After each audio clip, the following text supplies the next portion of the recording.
এবার দেশের গণমাধ্যমের ব্যবস্থাপনায় মিডিয়া কমিশন গঠনের উদ্যোগ নিয়েছে সরকার। সচিবালয়ে নিয়মিত ব্রিফিংয়ে তথ্য সম্প্রচার মন্ত্রী জহিরুদ্দিন স্বপন বলেন, জুলাই আগস্টের মধ্যেই যুগোপযোগী গণমাধ্যম নীতিমালা ও কমিশন করা হবে। এজন্য আগামী মাসের মধ্যে একটি পরামর্শ কমিটি হবে। এ সময় প্রধানমন্ত্রীর তথ্য উপদেষ্টা জাহিদুর রহমান বলেন, র্যাব বিলুপ্ত নয়, বরং আইন করে নাম পরিবর্তন করা হতে পারে। শামীমুজ্জামান চৌধুরীর রিপোর্ট।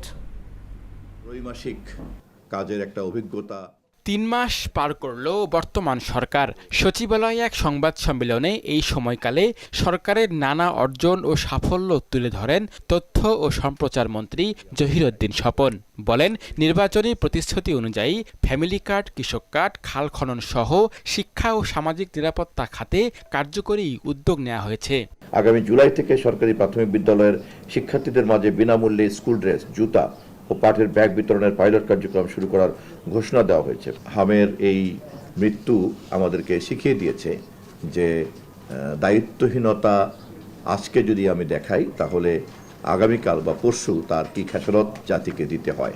গণমাধ্যমকে শৃঙ্খলার মধ্যে আনতে কমিশন গঠনের কথা উল্লেখ করে তিনি বলেন, এ বিষয়ে জুনের মধ্যেই পরামর্শ কমিটি করা হবে। আমরা সকলেই একমত যে গণমাধ্যম ব্যবস্থাপনার ক্ষেত্রে একটা অরাজকতা বিরাজ করছে। জুন মাসের মধ্যেই আমরা একটা পরামর্শ কমিটি গঠন করে একটা খসড়া প্রস্তাব সরকারের কাছে গণমাধ্যম কমিশন গঠন করার লক্ষ্যে আমরা হাজির করব।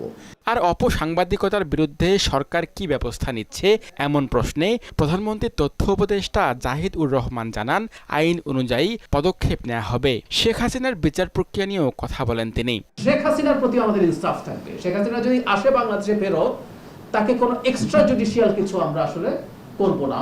আমাদের কাছে প্রতিজ্ঞা কি, আমরা জুডিশিয়ালি করব। ওনার বিচার হয়েছে, ওনাকে ডিফেন্ড করতে আবার দেওয়া হবে, তাতে তার মৃত্যুদণ্ডাদেশ যদি তিনি মুক্তি পান, টেকনিক্যালি বলছি, সেটা আমরা মানবো। আর যদি না হয় সেটা কার্যকর হবে। র্যাবের বিলুপ্তি চাওয়া বিএনপি এখন কেন এলিট ফোর্সটিকে বহাল রাখতে চায় তারও ব্যাখ্যা দেন তথ্য উপদেষ্টা।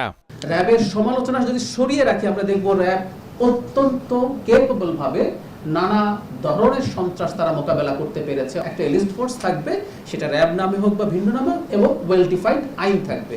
ফলে আগের যে ঝুঁকিগুলো আছে সেগুলো থাকবে না। আগামী 16 ডিসেম্বর হযরত শাহজালাল আন্তর্জাতিক বিমানবন্দরের 3rd টার্মিনাল উদ্বোধন করা হবে বলে জানানো হয় ব্রিফিংয়ে। হযরত শাহজালাল আন্তর্জাতিক বিমানবন্দরের 3য় টার্মিনাল দ্রুত চালুর উদ্যোগ নেওয়া হয়েছে।